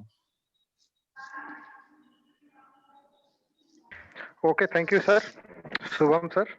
And first तो आपको बहुत बहुत धन्यवाद कि आपने इतना कोई queries को आपने ट्राई टू रिसॉल्व करने की कोशिश की। There are a lot of queries and some of the queries raise by the student. तो overall whole the presentation was very good and knowledgeable, and a lot of things covered by you, like it direct selling, traditional selling, door-to-door selling, effect of lockdown period, and most of the जो beautiful things are overall whole the presentation. तो I think you said that कि हम Indian क्या करते हैं, जोड़ने का काम तो कम करते हैं, तोड़ने का ज्यादा करते हैं। तो बेसिकली हमको जो भी है कि इस वर्ड को याद रखें कि हमको तोड़ना नहीं है, जोड़ना है। और जैसे जैसे जोड़ते जाएंगे, अपना ग्रुप बढ़ाते जाएंगे, ओबियसली हम जो कामयाबी की तरफ फोकस करेंगे। एंड से दूसरी चीज क्या थी कि फार ने आप एग्जाम्पल लेकर के जैसे उसको एक्सप्लेन करने की कोशिश की कि जब हम तोड़ते जाते हैं कि पहले हमारे पास एक वैद्य होते थे, एक ही डॉक्टर होते थे पूरी एरिया में, जिनको सिंपली हम हिंदी में या आयुर्वेद के टर्म में बोले तो वैद्य बोलते थे। वो नाड़ी चेक करते थे और पूरी शरीर के सिम्टम को आइडेंटिफाई करके वो सब चीज का जो है इलाज करते थे। But today we are various different type of expert doctor, छोटे बच्चे से लेकर के यानी 6 मंथ के बच्चे का, 2 मंथ के बच्चे का, पीडिशियन, गाइनो, किडनी के डॉक्टर, हार्ट के डॉक्टर, ब्रेन के डॉक्टर, ईएनटी के डॉक्टर, थ्रोट के डॉक्टर, लिवर के डॉक्टर। सेम वे में go for engineering sector, automobile, electrical engineering, civil engineering, aero space, aeronautics, वो सब वेरियस टाइप ऑफ डायमेंशंस। और ये जो हम छोटे छोटे चीजों में तोड़ते जा रहे हैं, ये हमारे लिए ओबियसली जो है आने वाले समय में बहुत ही ज्यादा हो सकता है कि इसके एडवांटेज भी हो, बट बिकॉज ऑफ एडवांटेज के साथ डिसएडवांटेज होते भी हैं। तो ओबियसली जैसे सर ने कहा कि हम तोड़ने की तरफ न चलें, जोड़ने की तरफ चलें। तो ये जैसे मल्टी डायरेक्शन में जैसे हम मूव करेंगे तो आने वाला समय क्या है कि आने वाला समय मल्टी डायमेंशनल नहीं रह गया। हमको जितनी भी फील्ड ऑफ इंजीनियरिंग है, चाहे मैकेनिकल का हो, चाहे इलेक्ट्रिकल का हो, चाहे सिविल का हो, ओबियसली सबको एक डायमेंशन में एक ग्रुप बना करके और किसी भी टारगेट को अचीव करने के लिए फोकस करना पड़ेगा। इसीलिए आप देखेंगे कि एकेटीयू हो या इंडस्ट्री का भी सर ने एग्जांपल दिया कि इंडस्ट्री आपसे पूछती है कि आपको एक्स्ट्रा क्या आता है, तो वहाँ पे मैकेनिकल के जो स्टूडेंट हम फोकस करते हैं मोस्टली कोर, कि हमको कोर में जाना है। But that is not beautiful, because आपकी कोर तो इंडस्ट्री फोकस ही नहीं करती है। कोर तो कोई भी कर लेता है, बट वहाँ पे सॉफ्टवेयर बेस्ड नॉलेज आपको चाहती है, कुछ स्किल चाहती है, कुछ इस तरह की ट्रेनिंग चाहती है ताकि आपको उसको ट्रेनिंग ना देना पड़े। तो यहाँ पे हमको क्या है कि उसके बेस पे डिपार्टमेंट हो गया, इंस्टीट्यूट हो गया, आपको वेरियस टाइप की ट्रेनिंग देता है। बट ओबियसली अगर हम फोकस करें तो कि हमको करना क्या है, तो हमारा तो फोकस रहेगा ही रहेगा कि आपको जॉब मिले। बट जॉब के साथ साथ एंटरप्रेन्योरशिप, वो भी एक हमको जॉब को लेकर के, एक चैलेंज को लेकर के, गवर्नमेंट की पॉलिसी को अडॉप्ट करते हुए और इस सेशन को एक यूटिलाइज करते हुए अपने मल्टी डायरेक्शनल टास्क के साथ इसको जोड़ते हुए, और जैसे सर ने कहा था कि हम पढ़ते जाते हैं, हम आगे बढ़ते जाते हैं, बट हमारे पास बैकअप नहीं होता है। और ड्यूरिंग दिस पीरियड बैकअप का effect during the lockdown period हम देखे होंगे कि जिनके पास बैकअप नहीं था हमको कितना सरवाइव करना पड़ा है, जिनके पास बैकअप था वो अपना किस तरह से सरवाइव किए। मीन्स कि पढ़ाई के साथ साथ स्किल डेवलप करें, स्किल के साथ साथ ओबियसली अगर आप जॉब के साथ सोचते हैं, जॉब की तरफ मूव करते हैं, दैट इज करेक्ट। बट एक बैकअप, और वो बैकअप किस फील्ड में होना चाहिए, तो मोस्टली इंटरप्रेन्योरशिप। बिकॉज आप क्यों ऐसा इसलिए भी जरूरी है कि अगर हम किसी भी सेक्टर में जॉब को करते हैं, there is a limited duration for the job. हम गवर्नमेंट में जाते हैं 60 ईयर में रिटायर हो जाएंगे, प्राइवेट में जाते हैं 58 ईयर में रिटायर हो जाएंगे। कुछ अनस्किल्ड और अनप्लान्ड स्केल टाइप की इंडस्ट्री में जाते हैं, स्मॉल स्केल इंडस्ट्री में जाते हैं, तो वहाँ पे लाइफ का कुछ शेड्यूल ही नहीं है, कब आपको रिटायरमेंट होना है, कितने ड्यूरेशन का काम है, कितना वेजेज है। यानी कि अनप्लान्ड अनमैनेज इंडस्ट्री में जाते हैं, there is no any criteria. और ये चीज हमको लॉकडाउन पीरियड में हम लोगों ने बखूबी देखा है कि जो सिटीज हैं जैसे कि महाराष्ट्र हो गया, बम्बई हो गया, दिल्ली हो गया, या एनसीआर के जोन थे, तो यूपी बिहार के कितने लोग सफर किए हैं जो अनप्लान्ड इंडस्ट्री में वर्क किए हैं। तो इस तरह की चीजों को आगे फ्यूचर में हम अपने लिए न आने दें। ऐसी सिचुएशन क्रिएट होती है तो उसको हम कैसे हैंडल करेंगे, कैसे सस्टेन करेंगे और कैसे इफेक्टिवलेस बनाएंगे उस इस टाइप के पीरियड को फॉर ए करियर अपॉर्चुनिटी। तो इसके लिए क्या है कि हम गार्जियन अपने भी मोटिवेट हो, गार्जियन को भी मोटिवेट करें, और आज एज ए टीचर या एज ए फैकल्टी हम लोग आपको मोटिवेट करेंगे और आने वाले समय में के लिए प्रिपेयर करेंगे, ताकि हम जॉब के साथ साथ एंटरप्रेन्योरशिप की तरफ जरूर फोकस करें। बिकॉज आपकी वही बहुत जरूरी है। अगर आप जॉब में भी जाते हैं तो रिटायरमेंट के पास भी आप एंटरप्रेन्योरशिप बने। एंटरप्रेन्योरशिप अगर आप डेवलप करते हैं तो आने वाली जनरेशन के लिए एक हम जो प्लेटफॉर्म छोड़ के जाते हैं और वो वहाँ से राइज स्टार्ट करता है, वहाँ से उसकी स्टार्टिंग होती है। अदरवाइज टुडे आज हम जीरो पे हैं और आज हम जीरो से ही सोचते हैं कि हमको स्टार्टअप लेना है। तो जैसे सर ने बताया था कि रिस्क फैक्टर, हम काम तो करना चाहते हैं बस रिस्क नहीं लेना चाहते हैं। कुछ खोलेंगे तो क्या होगा, कोई दुकान खोलते हैं, कुछ मर्चेंट करते हैं, कुछ स्टार्टअप लेते हैं, तो मे भी वहाँ पे हम फेल्यूर होने की जो हमारे रिस्क फैक्टर, फेल्यूर से जो हमारे अंदर फियर है उसको कैसे हम दूर करेंगे, दैट इज ए टास्क। और इस पे हमको सोचना है। और इसको सोचने के लिए क्या है कि नॉलेज कहाँ से आएगा, हम पढ़ें, बीटेक करें, बीएससी करें, बीए करें, एमबीए करें, और जो हम नॉलेज गेन करते हैं ड्यूरिंग ये टीचिंग, इसका मतलब नहीं कि हम पढ़ाई कर रहे हैं और हमको जॉब नहीं मिलेगा और इंटरप्रेन्योर तो कोई भी बन जाएगा, नहीं। इंटरप्रेन्योर अगर स्किल के साथ आप बढ़ते हैं, नॉलेज के साथ बढ़ते हैं, जैसे कि सर हैं, आप देखें एमबीए कब किए हैं और कितने for a small time become a star director. तो अगर आपके पास नॉलेज है तो नॉलेज को आप अपने करियर में अप्लाई करिए, और आई होप कि राइज करना आसान हो जाएगा नॉलेज के साथ साथ। तो first gain the knowledge in various dimension, किसी में भी डॉक्टरी हो गया, इंजीनियरिंग हो गया, मेडिकल हो गया, BA, BSc, BCom, MBA, management, MCA, कहीं पे भी पहले first we try to gain the knowledge, और उस नॉलेज के बाद हम उस नॉलेज को अपने करियर में कैसे इम्प्लीमेंट करें। तो हम सिर्फ और सिर्फ प्लेसमेंट के तरफ, गवर्नमेंट जॉब के तरफ, या किसी बैंक, रेलवे, आर्मी या such type there are various job, उसको फोकस न करके या उस पे फोकस करते हुए भी try to meet the objective of government, यानी कि हम आत्मनिर्भर भारत की तरफ बढ़ें, इंटरप्रेन्योरशिप के बढ़ें, स्मार्ट इंडिया की तरफ बढ़ें, स्किल डेवलपमेंट की तरफ बढ़ें। और मोस्टली अगर जैसे सर ने भी कहा कि 18 साल की एज में हमको लाइसेंस मिल जाता है, हमको वोट देने का अधिकार मिल जाता है, हम सरकार को बना और बिगाड़ सकते हैं, बट हम अपने लिए 18 साल की एज में कुछ नहीं कर पाते हैं और पेरेंट्स पे निर्भर रहते हैं। तो इस पेरेंट्स की निर्भरता को, पेरेंट्स के डाउट्स को और पेरेंट्स के लोड को थोड़ा कम करने की तरफ डायरेक्शन में फोकस करें। एंड होप कि जो शुभम सर का प्रेजेंटेशन था, ये सब चीज़ों को डिस्कस किए हैं और बहुत ही अच्छा था और बेनिफिशियल था। और इसी के रिस्पेक्ट में इसको कंटिन्यू करते हुए एक चीज़ हम कहना चाहेंगे कि एक बड़ी सी जो पॉपुलर पोयम है, कविता है, जिसको लिखा गया है, ये रिस्क फैक्टर पे ही लिखा गया है कि जिन ढूंढा तिन पाइया, जिन ढूंढा तिन पाइया, गहरे पानी पैठ।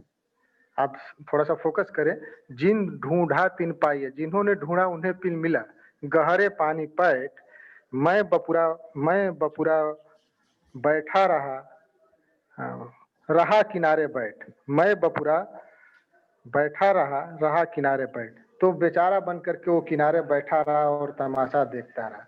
तो जो रिस्क फैक्टर है, इसको हेजिटेशन को हम अवॉइड करें और फाइनली जो है पढ़ाई के साथ साथ बैकअप के डायरेक्शन में काम करें। ओबियसली सर का आगे भी हम चाहेंगे कि इनका सर का सपोर्ट मिलेगा। हमारे स्टूडेंट, सर ने अपना लिंक भी और मोबाइल नंबर हमारे पास भी है, बच्चे भी इनसे ले सकते हैं। टाइम टू टाइम सर से हमारा रिक्वेस्ट रहेगा कि in future if any query आती है बच्चे के साथ या किसी तरह का कम्युनिकेशन की रिक्वायर होती है, तो शुभम सर से रिक्वेस्ट करें कि always support to me and also always support to me. तो now finally obviously I thankful for our speaker and our organizing committee. Also thankful for our host and all the participant, faculty members, student members who are attending the webinar, and hope they are gain the knowledge and also try to implement the such knowledge in for career making in various dimensions as they are preferred. So finally, thanks, and now over to the our host. Thank you, sir. Thank you so much, Samarth. Achodi sir. Thank you so much, Arun sir. Thank you so much, Samarth, for basically inviting me, and really I'm blessed कि बहुत ही अच्छा लगा मुझे ये जान के कि आप लोगों को इतनी बेहतरीन फैकल्टी मिली हुई है जो आप लोगों के बारे में इतना कुछ सोच रहे हैं कि ताकि फ्यूचर में भी आप लोगों के पास बहुत सारी अपॉर्चुनिटीज हों. So really, I am very much thankful to Arun sir and to the faculties and also or the organizing committee. Thank you so much everyone for inviting me. Share करना Thank you, चाहेंगे. sir. Shubham sir एक चीज बताना चाहेंगे, जो समर्थ बंसल को आप देख रहे हैं, तो Samarth Bansal also a multi talented student, और ये वेरियस डायमेंशंस में आप देखेंगे तो नॉट ओनली फॉर रीडिंग, पढ़ने की बात नहीं करेंगे, ही इज ए मतलब star player in football and selected by AKTU University Lucknow as a state level AKTU team. तो ड्यू टू कोविड ये चीज आगे कंटिन्यू नहीं हो पाई, बट आई होप कि समर्थ बंसल ओबियसली जो फुटबॉल के फील्ड में या जो भी उनका करियर अपॉर्चुनिटी है तो उसमें बेटर करेंगे. तो that is for our speaker के लिए कि नहीं, हमारे यहाँ ऐसे भी मल्टी डायरेक्शनल स्टूडेंट हैं और ये लोग अच्छा करेंगे इन फ्यूचर. तो thank you Samarth for your achievement. और सर अगर आप कुछ कहना चाहें तो otherwise session to be over. तो शुभम सर. मैं जरूर अपनी बेस्ट विशेस देना चाहूंगा समर्थ को, बिल्कुल, और जैसे ही टाइम सही हो, my best wishes are with you. मैं हमेशा इस चीज का बहुत ज्यादा शुक्रगुजार रहता हूँ मैं भी ऊपर वाले से कि लीग से हटके जो लोग जाते हैं बहुत ज्यादा अच्छा भी है. जरूरी नहीं कि जो सब लोग कर रहे हैं वही आप करें. अगर आपके पास ऊपर वाले ने कुछ एक्स्ट्रा टैलेंट, कुछ अलग टैलेंट दिया हुआ है तो उसे यूटिलाइज करें. And I am really impressed with you as sir told. So thank you so much Samarth. बाकी अगर कोई भी इंसान मुझे कांटेक्ट करना चाहता है, सो माय इंस्टाग्राम आईडी शुभ_entrepreneur, जो कि मेरी यूजर आईडी है, जो कि मेरे जूम पे अभी आप देख सकते हैं, लिखा हुआ है शुभ_entrepreneur. That is my Instagram ID. You can contact me directly on Instagram if you have any further queries. So lastly, आप लोग wind up कर सकते हैं. Thank you so much once again Aryan sir, and thank you so much Samarth for inviting me. Thank you so much, sir, for the appreciation. Now the students can exit the meeting room. Thank you, sir. Okay, thank you sir. Thank